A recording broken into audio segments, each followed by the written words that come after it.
scan this. Sovi is here. Let's level up. Pox viruses have a unique replication cycle that we can solve quickly by looking at where their DNA is actually located in the host cell.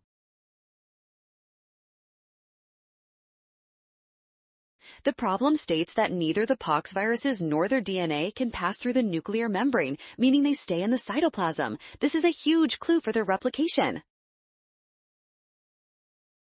In eukaryotic host cells, the enzymes needed for DNA replication are located inside the nucleus. Since the virus cannot enter the nucleus, it cannot access those specific host cell enzymes. Because the viral DNA remains in the cytoplasm, the virus must carry its own genes for replication enzymes. That makes option B our final winner.